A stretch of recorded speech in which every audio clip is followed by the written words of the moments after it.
filme mais assistido da Netflix de todos os tempos naturaliza símbolos nazistas. É isso mesmo que você ouviu. Com mais de 450 milhões de visualizações, Alerta Vermelho é um filme de ação clichê, com interpretações medianas e muitas suásticas. Por um lado, isso não me espanta, quando os empresários mais influentes do mundo estão abertamente fazendo apologia ao nazismo. E a gente tá vivendo uma onda de retrocesso com a ultradireita em ascensão.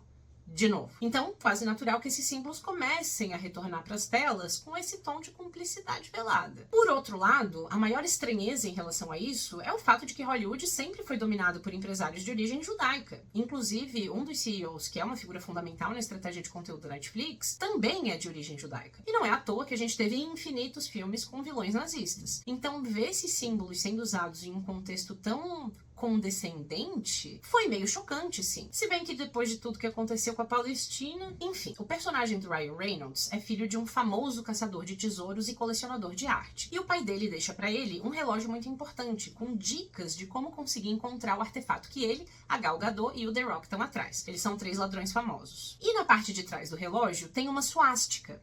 Eu vi isso, achei estranho, mas pensei que em algum momento o pai dele ia se revelar um vilão, alguma coisa assim. Mas não, quanto mais passa o filme, mais esses símbolos vão aparecendo. Tem até um momento em que ele chega num portal que guarda uma sala com várias obras de arte e tal, tira o relógio do bolso e diz: por favor, papai, seja um louco legal, seja um louco do bem. Relativizando mesmo, sabe? Aí ele encaixa o relógio no portal e forma uma suástica ainda maior. E aí eles entram empolgados numa sala cheia de obra de arte linda, rara, com diversas caixas, com águias, suásticas e todo tipo de símbolo nazista relacionado à arte, beleza e a conexão com o pai dele. É muito nítido que é uma propaganda para naturalizar, para dessensibilizar a gente em relação a esses símbolos. Então esse filme é de fato um alerta para o que está acontecendo no mundo, porque o nazismo não começou nas câmeras de gás. Na verdade, a cultura e a arte foram pilares de sustentação para que Hitler espalhasse os ideais nazistas pela Alemanha inteira. Quando ele subiu ao poder em 1933, ele criou um órgão chamado Ministério do Reich para Esclarecimento Popular e Propaganda. Um órgão que foi liderado pelo Goebbels, que tinha como objetivo principal espalhar a mensagem nazista através de diferentes meios artísticos, música, teatro, filme, rádio, enfim. E a ideia desses filmes era justamente desensibilizar a população alemã, para que eles aceitassem as atrocidades que eram cometidas contra aquele povo. Um dos filmes mais famosos da época, lançado em 1940, sob encomenda do Goebbels,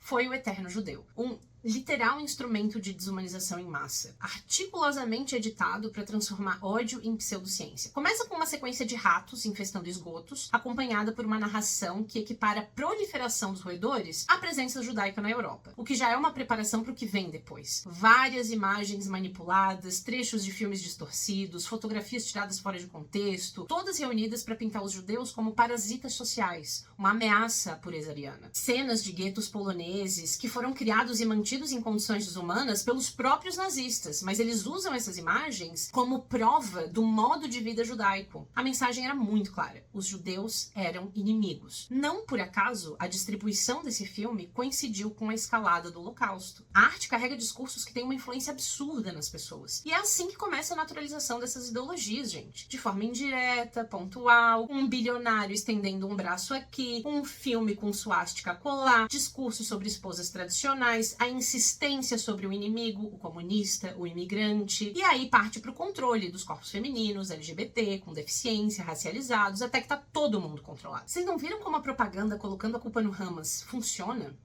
Mesmo depois de todo o absurdo que Israel fez com a Palestina, bombardeando hospitais, escolas, mutilando e matando milhares de crianças, para que o presidente dos Estados Unidos anuncie que ele vai anexar aquela terra estratégica logo depois, tudo isso enquanto parte do mundo aplaude, porque foi infectado com um senso de justiça torto e completamente desequilibrado. E é por isso que eu falo tanto sobre analisar criticamente tudo que a gente consome, até filme infantil, filme de ação, tudo. E é por isso que no clube a gente aprende a analisar cada objeto, cada cena, cada cor, porque que elas estão lá, sabe? Além das aulas teóricas, a gente bate muito papo sobre essas interpretações e acaba percebendo no meio do processo como a gente mesmo tá sujeito a uma enxurrada ideológica. Porque tá por tudo, gente. Em todos os filmes, séries, animes, jogos que a gente joga, a gente precisa manter o senso crítico. É isso. Bora pensar criticamente. Gostou do conteúdo? Então compartilha para ajudar a espalhar essas ideias e até o próximo papo.